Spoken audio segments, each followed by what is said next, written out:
मैं अरुण सिंह, ग्राम बिलहरी, पोस्ट मंसूर नगर, जिला हरदोई। चीनी मिल हमारी हरियाणा है और मैं उत्तर प्रदेश का निवासी हूँ। मेरा मोबाइल नंबर 9839835968। 2010 से खेती को अपने ढंग से करना शुरू किया था। इससे पहले हमारे पिताजी खेती करते थे। मैं ज़्यादातर गांव में नहीं रहता था, लेकिन उनके साथ में कभी कभार मैं काम उनके साथ में हाथ बटाता रहता था। तो ज्ञान था, लेकिन पूरे तरीके से नहीं, पूरी जिम्मेदारी भी नहीं थी। हमारे पिताजी का जब देहांत हो गया, उसके बाद हमारे ऊपर जिम्मेदारी घर की आ गई, तो हमने खेती में रुचि लेना शुरू कर दिया। लेकिन हुआ ये कि पौधा तो हम थोड़ा बहुत ठीक से कर लेते थे, लेकिन हमारी पेड़ी में कोई भी काम बेहतर से नहीं हो पाता था। इसलिए हम पेड़ी की जो पैदावार थी वो हम 40-50 कुंटल से ऊपर नहीं कर पाते थे। धीरे धीरे कुछ थोड़ी बहुत पैदावार मेरी बढ़ी।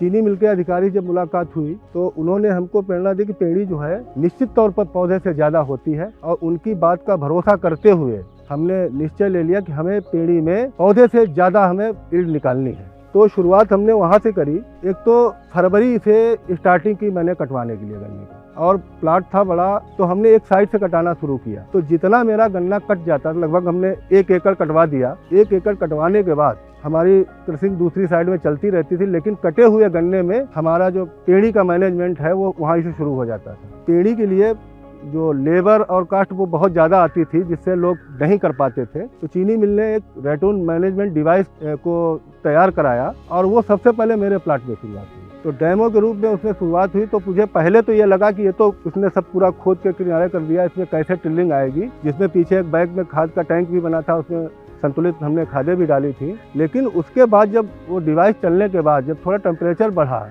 तो उसमें हमने देखा कि एक समान पूरी नालियाँ खिली हुई दिखाई दी, और अच्छे से उसमें टिल्लिंग हुई और एक बराबर। तो देखने के बाद तबीयत हमारी भी प्रसन्न हुई कि हमें उस दिन से लगा कि हम इसको आगे बढ़ा सकते हैं।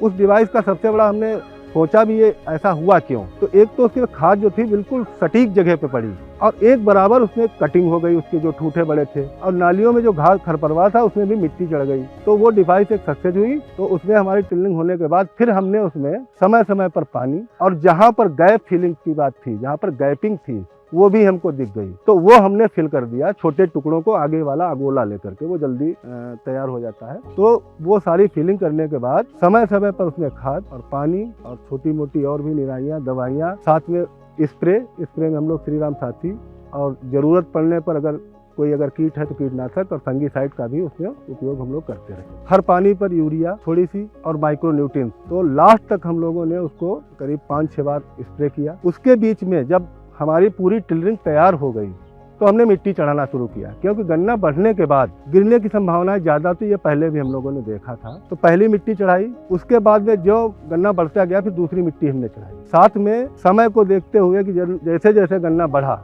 उसको हम बंधवाते भी गए। तो टोटल 2 बार हमने बंधवा पाया था, और 2 बार मैंने मिट्टी चढ़ाई। मिट्टी चढ़ाने के वक्त भी हमने पोटास और NPK का एक डोज इसमें दे दिया था।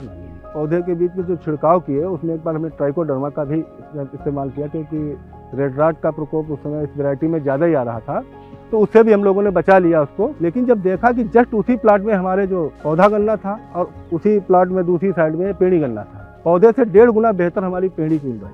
मैं तो धन्यवाद दूंगा कि जो हमको प्रेरणा देने वाले लोग थे, चीनी मिल के लोग, उनका जो अनुभव था, जो उन्होंने सीखा, वो हमारे पे लागू किया, और उसको मैंने बड़े ही ईमानदारी से उसको हमने समय दिया। दूसरी चीज़ मैं ये भी कहना चाहूँगा कि गन्ने की खेती के लिए समय और सटीक जानकारी, उसके लिए आपके पास संसाधन होनी चाहिए, सही जानकारी होनी चाहिए। तो उससे हम चाहते हैं कि पेड़ी गन्ना और भी बेहतर किया जा सकता है। हमने ये अनुभव किया है। हमारे हरियाणा चीनी मिल के अधिकारी और कर्मचारी बीच बीच में हमको बड़ा सहयोग भी करते रहे और प्रेरित करते रहे कि नहीं, आपको इस खेत में इस समय ये करना है। तो मैं ये कहना चाहूँगा कि खेती के लिए आपके पास समय होना चाहिए, और आप मॉनिटरिंग करते रहे कि किस समय खेती में क्या होना चाहिए, और सही जानकारी हमको, वो जो परंपरागत खेती होती थी उसको पीछे करके अब वैज्ञानिक ढंग से खेती करना चाहिए। आधुनिक यंत्रों का हमें उसमें लाभ लेना चाहिए, और संभवतः हमने ये सारी चीज़ें अब की बार में की थी, जिसका रिजल्ट लगभग 1900 कुंटल हेक्टेयर के हिसाब से हमारी ईल्ड आई। और मैं अब की इस बार में निश्चय किया है कि लगभग हम करीब 25 से 2600 कुंटल प्रति हेक्टेयर रेटून की हम निकालने की कोशिश करेंगे, जिसके लिए हमने चीनी मिल के अधिकारियों से भी बात की कि हमारा आप समय समय पर सहयोग भी करते रहें।